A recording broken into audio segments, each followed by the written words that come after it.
যাকে চাই তাকে পাই, তবু এফিয়ংকে পেলাম না। এফিয়ং নিয়ে আমি বেশ কিছু অডিও বানিয়েছি।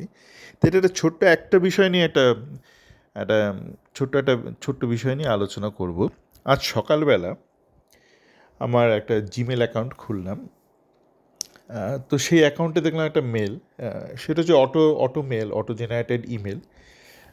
মূলত ইউটিউবে যে রেপ স্পোর্টস বাংলা আছে, সেখানে ওরা কিছুটা লাইভ আপডেট করেছিল। সেটা হচ্ছে যে মোহনবাগান স্ট্রাইকারের সন্ধানে পাঞ্জাবের এফিয়ং।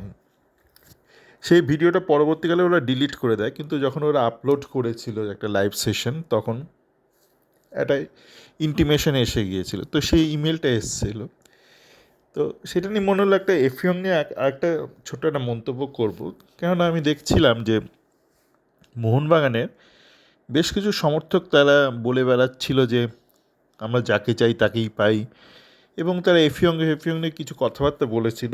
পরবর্তীকালে আমরা দেখলাম এফিয়ংকে তো তারা পেলো না, তার পরিবর্তে যে এক পেলো সে এক উইঙ্গার, গোয়ার প্লেয়ার। আগে তারা অস্ট্রেলিয়া এ লিগের একদম প্রথম সারির প্লেয়ার নিয়ে আসতো, একদম inform player, active player, top scorer এই জাতীয় আনতো।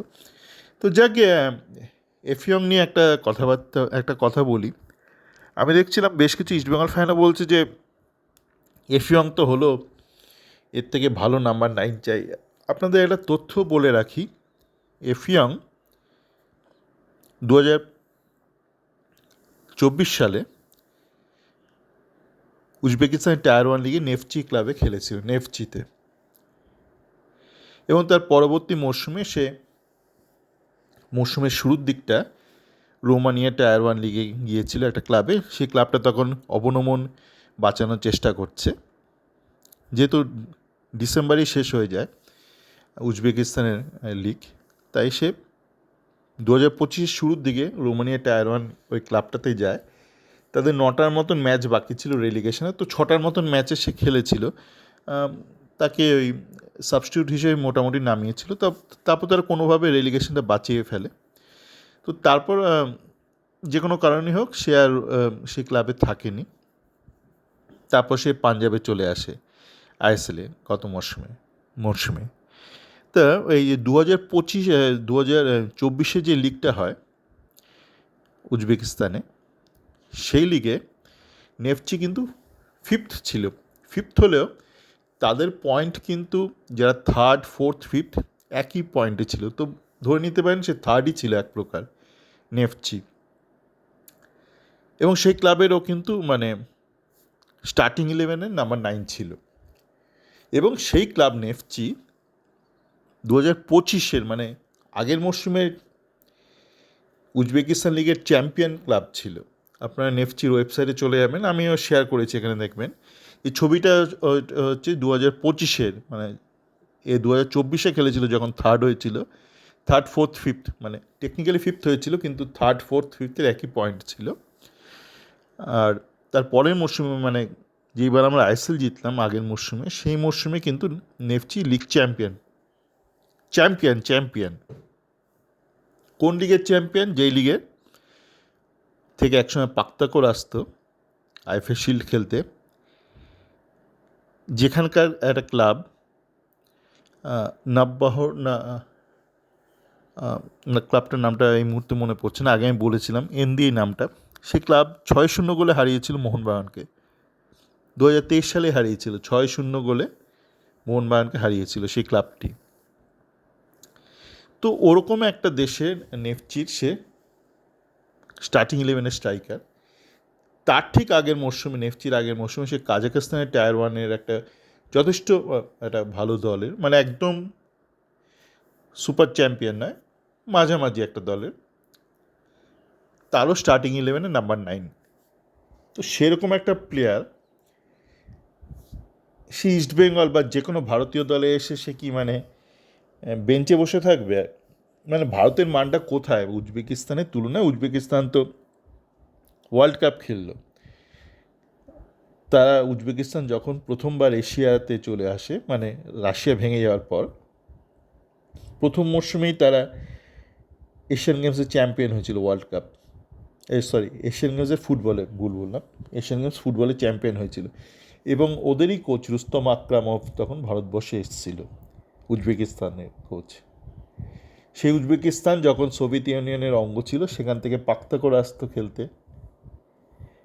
আর এই হাল আমলে আপনারা যেই মোহনবাগান 6-0 গোলে হারলো, নাসাফ নামটা মনে পড়লো, নাসাফ, সেই নাসাফ নেফচি এরা ওপর দিকের ক্লাব, তো সেই ক্লাবের স্টার্টিং 11-এর নাম্বার 9, সেই ছেলেটা মানে ভারতে এসে আপনি যেই ক্লাবেই বলুন, ভারতের যে কোনো ক্লাব, ইস্টবেঙ্গল, মোহনবাগান, যে ক্লাব, মুম্বাই, সেখানকার বেঞ্চে বসে থাকার প্লেয়ার। তো আমি আজকে একটু আগে একটা ভালো একটা ভিডিও কোলাজ শেয়ার করলাম একটা ম্যাচে, ডিনামোর বিরুদ্ধে, সেই লিগে, যেই লিগে খেলেছিল, অনেকটা নেমে আসে ও প্রয়োজনে, মাঝমাঠের নিচেও নেমে আসে, ডিফেন্সকে হেল্প করতে নেমে আসে। এবার আপনি যদি ভাবেন ও দারুণ সূক্ষ্ম প্লেয়ার, তা নয়, অতটা সূক্ষ্ম হলে তো আবার ভারতীয় ফুটবলের ধরাছোঁয়ার বাইরে চলে যেত, ইউরোপেই খেলতো। কিন্তু আপনারা আপনাদের মাথায় আছে না, মানে চিমা ওকলি ওডাফা, যে আফ্রিকার একটা ইমোশন, সেন্টিমেন্ট, নস্টালজিয়া জড়িয়ে আছে বাঙালির মধ্যে বা ইস্টবেঙ্গল ফ্যানদের মধ্যে, সেটা কিছুটা প্রতিফলন, অনেকটাই প্রতিফলন, অনেকটা ত্বরান্বিত বা কুইকার ভার্সন, আপনাদের যেই স্বপ্নের একটা much quicker version, much stronger version হচ্ছে এফিয়ং। কিন্তু ওই একদম সূক্ষ্ম প্লেয়ার নয়, মানে আপনি আবার ওই অতটা সূক্ষ্ম খেলা আশা করবেন না, তাহলে বললাম না, তারা আবার আপনি আনতে পারতেন না, সে তাহলে ইউরোপে প্রতিষ্ঠিত হয়ে যেত। কিন্তু আপনাদের মনে যে চিমা আছে, ওই ওকলি ওডাফা আছে, তারা তো খুব একটা স্পিডি প্লেয়ার ছিল না। তো এফিয়ং কিন্তু আইএসএলের তুলনায় যথেষ্ট স্পিডি প্লেয়ার, সেটা আপনারা গত মরশুমও দেখেছেন। পাঞ্জাবের হয়ে যখন খেলেছে, আমি খেলাগুলো দেখিনি, পরবর্তীকালে হাইলাইটসগুলো দেখেছি এফিয়ংয়ের নাম ঘোষণার পর। তো এই হলো এফিয়ং। এখনও আমাদের দুটো বিদেশির নাম ঘোষণা হয়নি, কিন্তু মানে ওই এফিয়ং পাঞ্জাবে খেলেছে বলে আপনি যদি ভাবেন এফিয়ং বাজে প্লেয়ার, তাহলে একটু আপনি হয়তো আপনার মধ্যে একটু শিক্ষার চর্চার প্রয়োজনীয়তা রয়েছে। মানে আপনার কাছে যদি কেউ একটা হিরে গচ্ছিত রাখে, সেই হিরেটা যেমন কয়লা হয়ে যায় না, আর আপনি হিরেটা কোথাও ফেলে দিলে সেই হিরেটাও কয়লা হয়ে যায় না, আবর্জনা হয়ে যায় না। তো এফিয়ং ঘটনাচক্রে যে বললাম না, মানে রোমানিয়া গিয়েছিল একটা রেলিগেশন টিমে হয়ে খেলতে, রেলিগেশন ফাইট করছে যে টিমটার হয়ে, তবু যে কোনো কারণেই হোক কিছু ক্লিক করেনি, এবং তাই তাকে সেই মুহূর্তে অবশ্যই পেটের তাগিদে সে পাঞ্জাবে খেলেছে। তার মানে এই নয় যে মানে পাঞ্জাবে খেলেছে মানে এ লেভেলের প্লেয়ার, এই ভুলটা করবেন না, হ্যাঁ, মানে পাঞ্জাবে খেলেছে মানে বাজে প্লেয়ার, তাও নয়। আসলে ভালো থাকবেন, আর এইটুকুই বলার ছিল, বাকিটা আপনারা দেখে নেবেন। আমি প্রচুর আমার চ্যাট ফোরামে এফিয়ংয়ের ভিডিও শেয়ার করেছি, তো ও কীরকম প্লেয়ার মোটামুটি বুঝে যাবেন। কারণ আইএসএল খেলতে আসার আগের মরশুমেই ও কিন্তু উজবেকিস্তান টায়ার 1-এ খেলেছে, সেই উজবেকিস্তান যাদের নাসাফের কাছে 6-0 গোলে হেরেছে, এবং উজবেকিস্তানের কোনো নিচের সারির টিমের হয়ে খেলতো না, নেফচির হয়ে খেলতো, যে নেফচি গত মরশুমে চ্যাম্পিয়ন হয়েছে। আর এফিয়ং যে মৌসুমে খেলেছে সেই মৌসুমে 5th হলো, 3rd 4th 5th একই পয়েন্টে ছিল। আসলে ভালো থাকবেন।